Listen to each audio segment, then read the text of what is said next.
Here in this presentation, I'm going to talk about a rendering concept where we approximately compute the entire light transport in a scene for a simplified setting.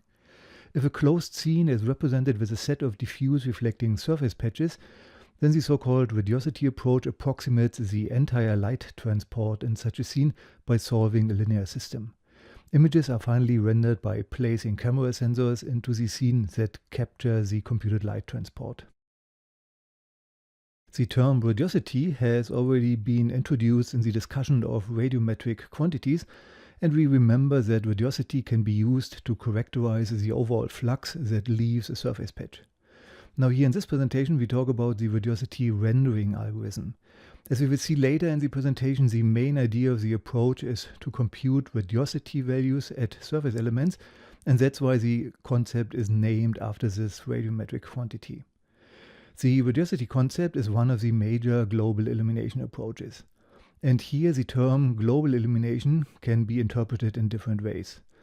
On one hand, the radiosity method computes the global light transport in a scene by solving a linear system. And on the other hand, radiosity considers the global illumination of all surface patches. Surfaces are not only illuminated by light sources, referred to as direct illumination, but they are also illuminated by flux that is reflected from other surfaces. Such effects are often referred to as indirect illumination. And now global illumination approaches consider direct and indirect illumination. This is particularly visible in the example image on the right-hand side with the three colored spheres and the two white planes.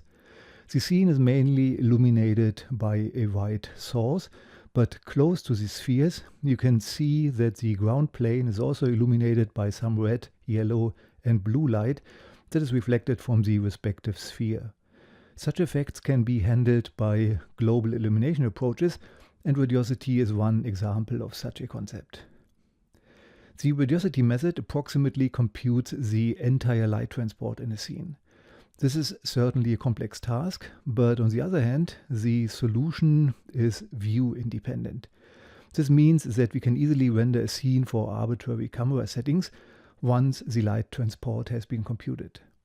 On the other hand, the original formulation of the radiosity rendering concept is limited to Lambertian surfaces.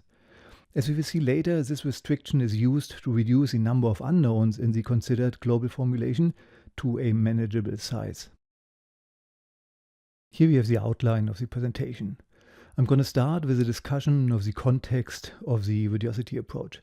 Then I will present the rendering equation that governs the interaction of light with surfaces. From the general rendering equation, we will derive the so-called radiosity equation that governs the light interaction at Lambertian surfaces. Then we will discretize the equation and set up a linear system that characterizes the unknown light transport in a scene. We will see how to solve this system, and finally, towards the end of this presentation, I will discuss some additional relevant aspects.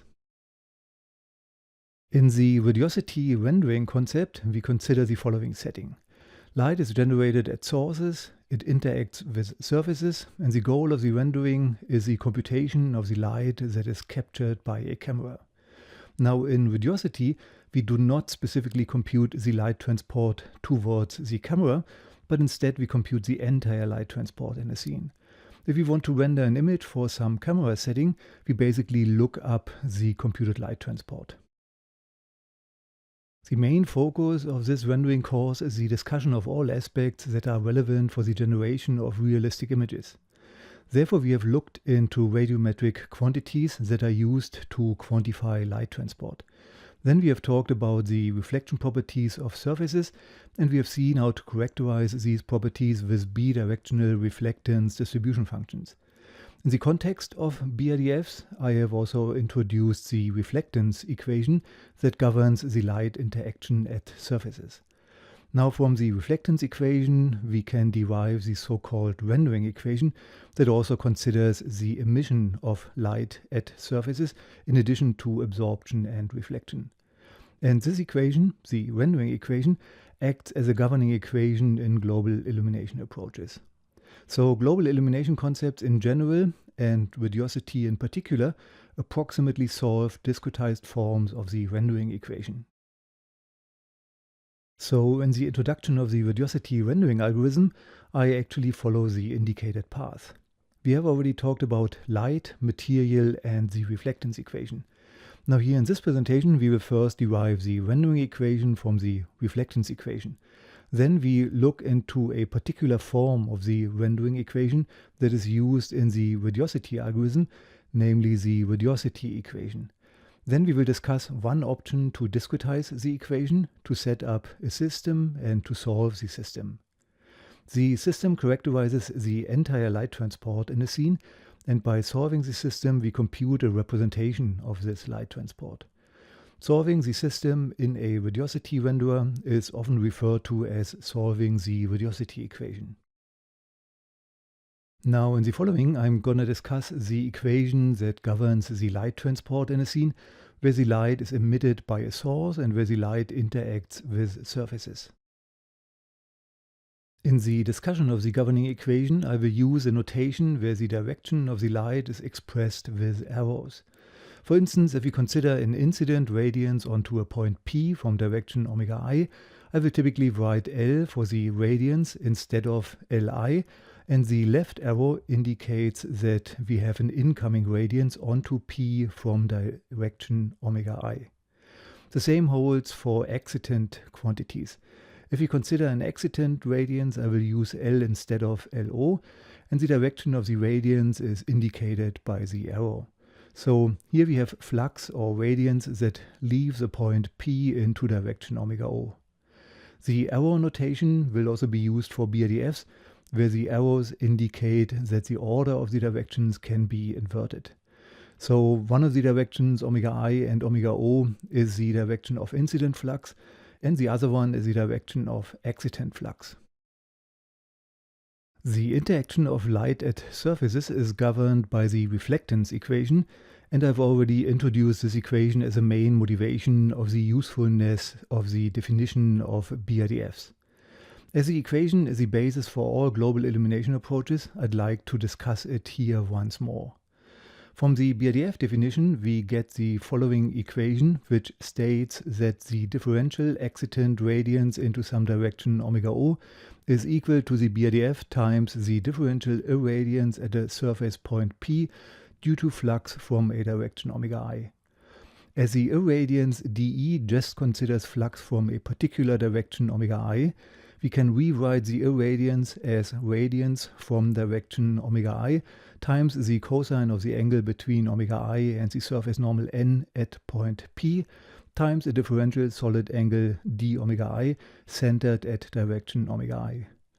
Now this equation can be integrated over the hemisphere and we get the so-called reflectance equation.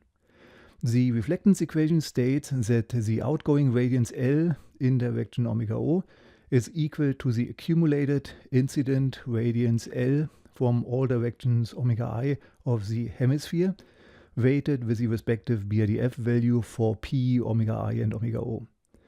This equation characterizes or governs the interaction of light at a surface where the reflection properties of the surface are encoded in the BRDF function Fr. In the integrand, we have incident radiances, and the entire integral is equal to an excitant radiance. So this form of the reflection equation establishes a relation between incident and excitant radiances at surfaces. The reflectance equation has no notion of light sources. It relates incident and excitant radiances at surfaces, but the equation does not contain terms that would account for light that is generated and emitted at surfaces. Now this aspect is addressed by the so-called rendering equation that is stated here. We see that we basically have the reflectance equation plus an additional term Li that accounts for light that is generated at a point into the direction omega O. So the excitant radiance at point P into direction omega O is the sum of emitted light and reflected light. If P is not on the surface of a light source, then the emitted radiance Li would be 0. On the other hand, if P is part of a light source, then the emitted radiance would be large and the reflected radiance would be 0 or very small, dependent on how the reflectance of the light source is modeled. In rendering approaches, we are generally interested in the computation of radiances that leave surfaces. These can be radiances that leave a surface towards the camera or radiances that illuminate other surfaces.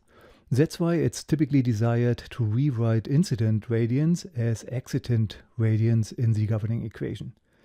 In a closed environment without participating media, this is generally possible, as the incident radiance L at point P from direction omega I is equal to the excitant radiance from some other point P prime into the opposite direction minus omega I.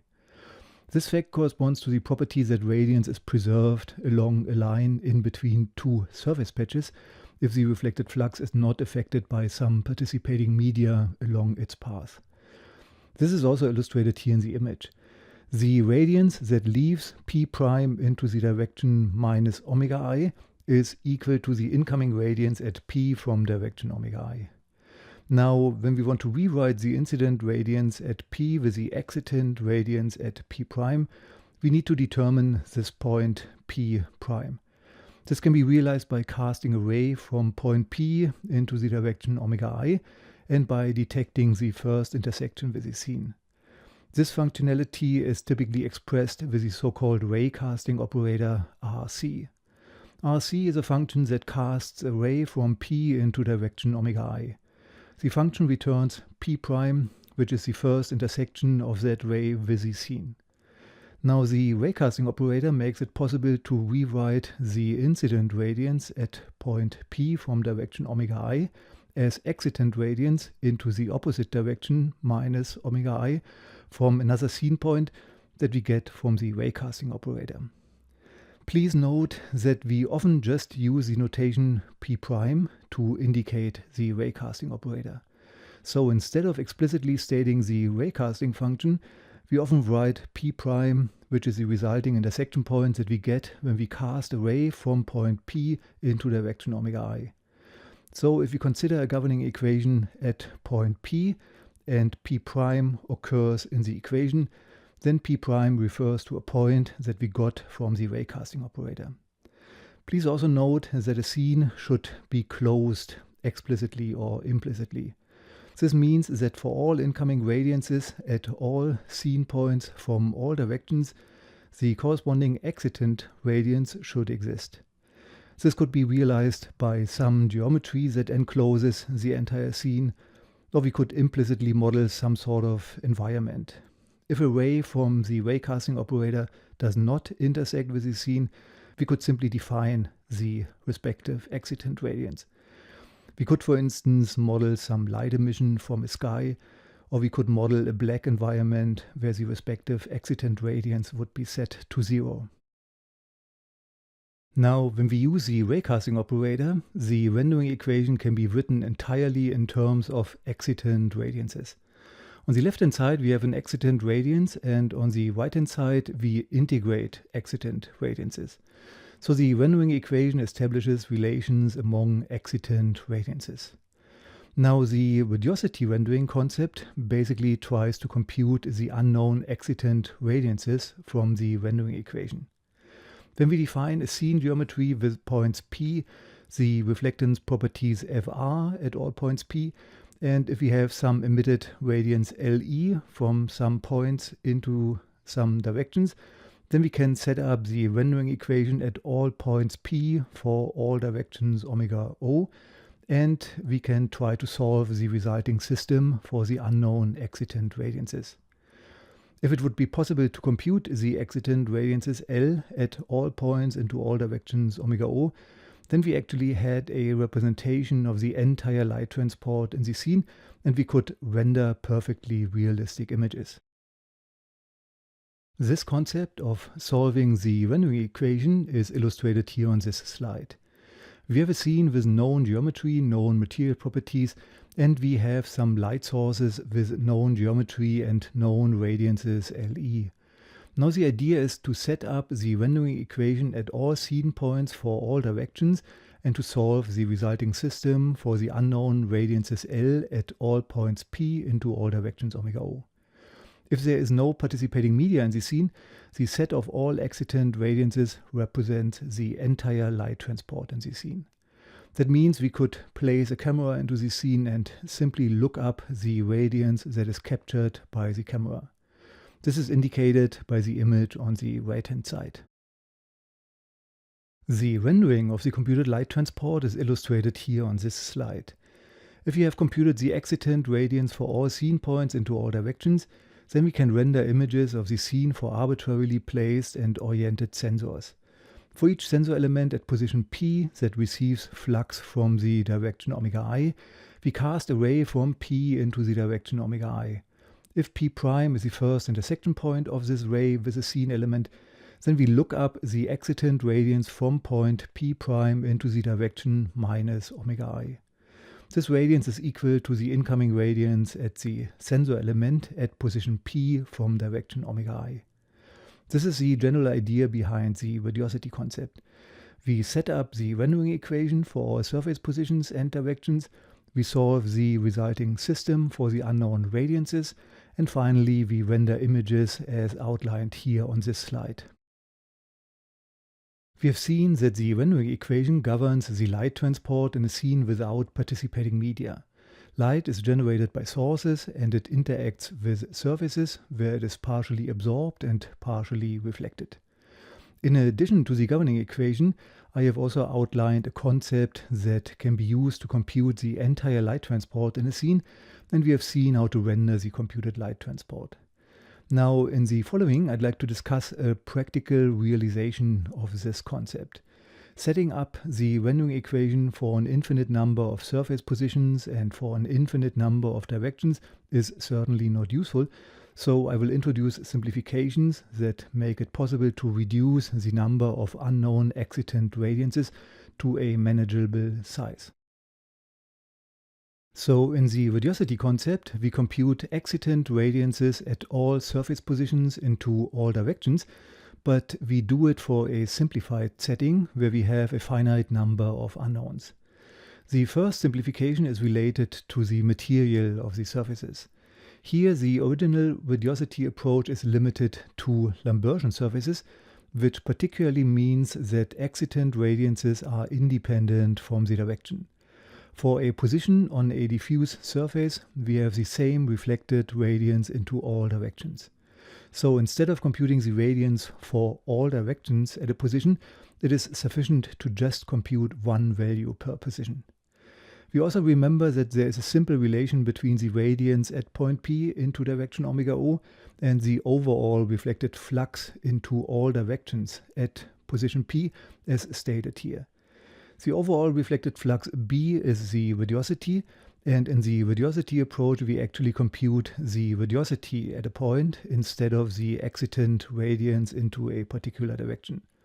So for each surface point P we compute one radiosity value B, and the excitant radiance at P into any direction omega O can be reconstructed from the radiosity by dividing it by P. The second simplification in the radiosity rendering concept is related to the scene geometry. Here we do not compute the radiosity for all surface points, but we discretize all surfaces into phases and compute one radiosity value per phase. For instance, if a scene consists of triangles, then we assume that the radiosity is constant for all positions of a particular triangle, and we just compute one radiosity value per triangle.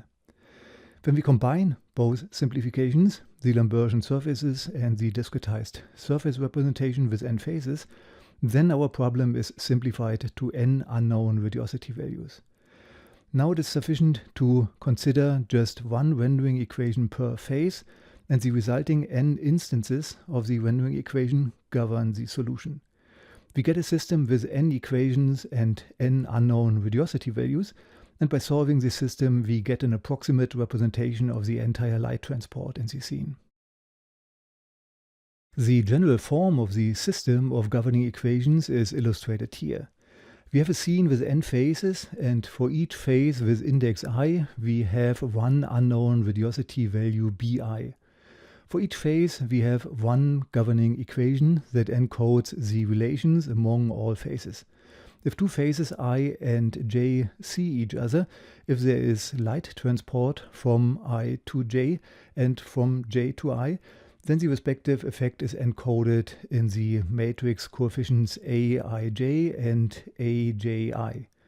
The vector on the right-hand side is the so-called source term that represents light sources. A light emission at phase I would be encoded in the value Si. Here on this slide we just see the general form of the linear system that we consider in the radiosity concept. Now in the following I'm gonna explain how the matrix coefficients and the source vector components look like. As a first step towards the linear system, we derive a specific form of the rendering equation that is particularly useful in the radiosity approach. First, I discuss how to get from the hemispherical form to the area form of the rendering equation, and then we will see how to rewrite the radiance in the rendering equation in terms of the radiosity for diffuse surfaces. So here we start with the discussion of the hemispherical form and the area form of the rendering equation. Conceptually, the integral in the rendering equation is an integral over a solid angle. Dependent on the application, however, it can be useful to rewrite the integral as an integral over an area. If we integrate over a solid angle, then we have the so-called hemispherical form of the rendering equation. If we integrate over an area, we have the area form. And in radiosity, it's useful to work with the area form of the rendering equation. In order to rewrite an integral over a solid angle as an integral over an area, we look at the relation between a differential solid angle and a differential surface area. Therefore, we consider 2 points P and P' as shown in the illustration. Now, if the infinitesimally small area dAP' at position P' converges to 0, then the respective solid angle d omega I subtended at P by the area dAP' also converges to 0, and the differential solid angle d omega I is equal to the differential area dAP' times the cosine of the angle between surface normal and P' and direction omega I divided by the squared distance between P and P'. The discussed relation between a differential solid angle and a respective differential surface area can now be used to rewrite the hemispherical form of the rendering equation. Here we have the hemispherical form of the rendering equation, and we now get the area form by replacing the differential solid angle d omega I with the term for the respective differential surface area. Please note that the integral in this specific notation of the area form is not an integral over all surfaces in the scene. Instead, the integral just considers positions P' that are visible from position P. P' is a position that we get from the ray casting operator by casting a ray from P into the direction omega I. Scene points that are not visible from P do not contribute to the integral. A second interesting aspect are the two cosine terms of two different angles. As illustrated in the image, the first term is the cosine of the angle theta p at point P, while the second term is the cosine of the angle theta p' at point P'. As P' is obtained from the raycasting operator, the angles theta p and theta p' are smaller than 90 degrees, and both cosine terms are positive. In the area form of the rendering equation that I have discussed on the previous slide, we have integrated over all surfaces that are obtained from the raycasting operator, and this form is shown here again. As we will see later, however, it can be more appropriate and more useful to write the area integral as an integral over all surface areas of a scene. And this can be achieved by incorporating the visibility function v into the integrand. Now here we integrate over all surface positions x, and the visibility function v returns 1 if x is visible from P, and it returns 0 if x is not visible from P. Here we have an illustration of the visibility function. In the integral, we integrate over all scene points x but the visibility function ensures that the respective term for a position x only contributes to the integral if x is visible from P. In the image, we see some selected scene points P, x1, x2, and x3, and we see some selected values for the visibility function. Point x1 is visible from point P, so the visibility function is 1. x2 is not visible from P, so the visibility function is 0. x3 is visible from P, and the visibility function is 1. So incorporating the visibility function in the integrand in the area form of the rendering equation makes it possible to integrate over all surfaces in a scene. All previously discussed changes in the notation of the rendering equation are valid for arbitrary scenes with surfaces of arbitrary opaque material. Now, the last notation change that I'd like to discuss is only valid in the context of the radiosity rendering approach, where we work with Lambertian surfaces. We start with the rendering equation for general surfaces in area form, where we integrate over all surfaces in the scene. And now we employ the fact that the radiosity concept is restricted to Lambertian surfaces. In this case, the excitant radiance at point P into an arbitrary direction omega O is equal to the radiosity at point P divided by P. If we use this relation in the rendering equation, if we replace the excitant radiance with the radiosity, then we get the so-called radiosity equation that is shown here. The equation states that the radiosity at a point P is equal to the emitted radiosity, BE, plus the reflected radiosity represented by the integral. And as we exclusively work with Lambertian surfaces, the BRDF FR is actually known. For a point P, it is constant and equal to the reflectance ρ divided by P. Now, in the radiosity rendering concept, we actually work with this form of the governing equation. Instead of having an infinite number of unknown radiance values per point P into all directions, we have just one unknown radiosity value per point. If the radiance into a particular direction is required, we simply reconstruct this radiance by dividing the radiosity by P. All the geometric terms in the integrand of the radiosity equation are typically combined to a so-called kernel K that depends on two surface positions P and X. The kernel contains the visibility function, the two cosine terms, the squared distance between the 2 points, and often also the coefficient P from the Lambertian BRDF. When using the kernel notation, the radiosity equation at point P can be written in a rather compact form as shown here. The kernel is a function that only depends on the scene geometry. It depends on two positions and on the surface normals at these positions as indicated in the illustration. For two positions P and X, the kernel value is a measure of how much of the radiosity that leaves one position hits the other position. In less technical terms, we could also say that K describes how well the two surface points P and X see each other. If their surface normals are oriented towards each other, K is larger. If the surface normals point away from each other, K is 0. If the distance between P and X gets smaller, the kernel value gets larger. If P and X do not see each other because of an occluding scene element between the 2 points, then the kernel is 0. Here we have some illustrations of kernel values for selected geometries. If the normals at the two positions point towards each other, then the two cosine terms are 1 and the kernel value is comparatively large. If we would rotate one of the surfaces at X or P, then the angle between the respective surface normal and the direction between X and P would get larger, the respective cosine term would get smaller, and the final kernel value would be smaller. And if two surface patches point away from each other, then the kernel is 0. Please note again that the visibility function and the distance also influence the kernel function. The kernel value decreases quadratically with the distance between the points P and X, and the kernel value would be 0 if there are other scene elements between the points. So the kernel value for 2 points indicates how much flux is potentially transported between the points, or how well the 2 points see each other, or how important or how relevant the 2 surface patches are for each other in the radiosity computation. So here we have the final continuous form of the radiosity equation that we consider at all surface points P.